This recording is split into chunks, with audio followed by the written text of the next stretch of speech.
if we are to liberate ourselves from the shackles of the past, as well as the troubles of the present, and there are many troubles that our country is going through right now, which troubles I would urge you to spend time debating, discussing, and finding solutions for. But as we do so, we must be prepared to dream about a shared future for all our people. We must see in our mind's eye a landscape of our country that is transformed and a people who are enriched and empowered in many ways. The roads that wind through the foothills of the Drakensberg, we must see those as arteries and pathways of commerce, of knowledge, and experience. We should see, as we take these pathways, cities that are growing, but cities that do not exclude, but cities that include our people.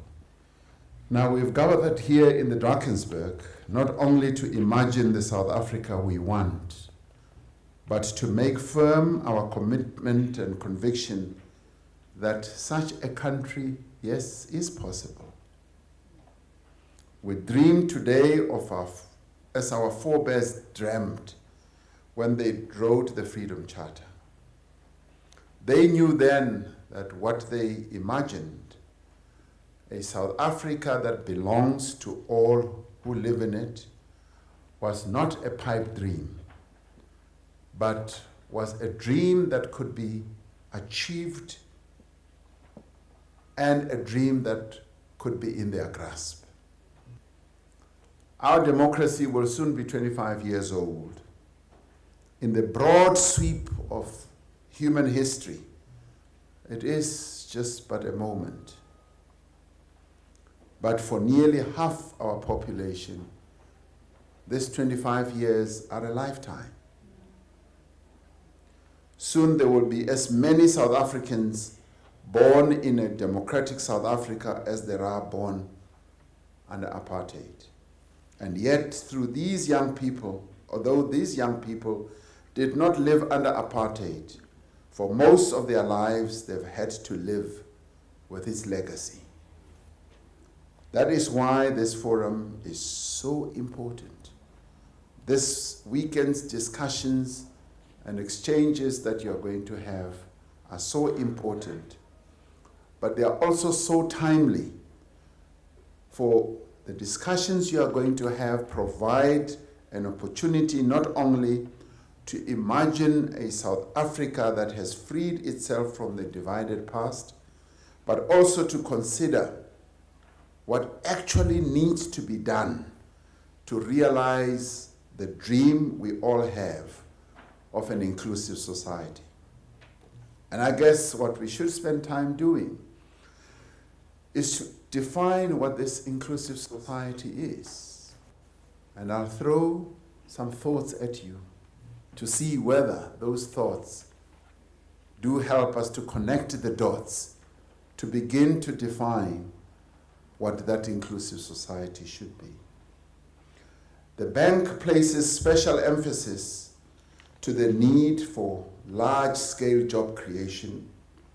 The diagnostic also says that while South Africa underwent a successful and peaceful political transition in 1994, too many South Africans remain excluded from participating in the economy, rendering the transition incomplete. And that is the title of their report. They call it an incomplete transition.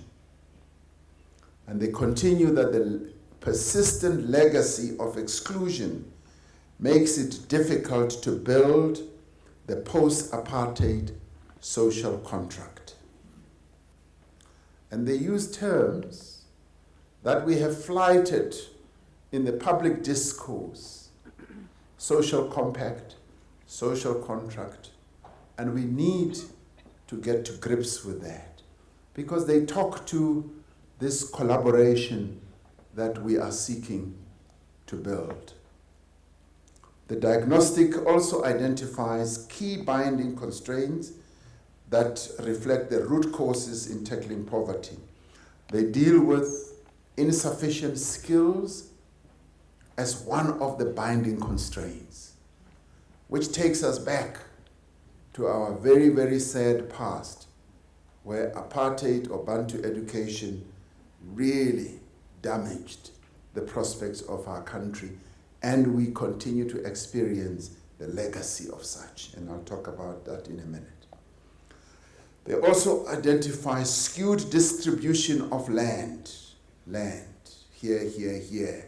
Roger spoke about it as well, but he speaks about it wonderfully. He talks about those carvings that were done by our forebears, the San and the Khoi. It is the World Bank that is saying the issue of land has to be addressed.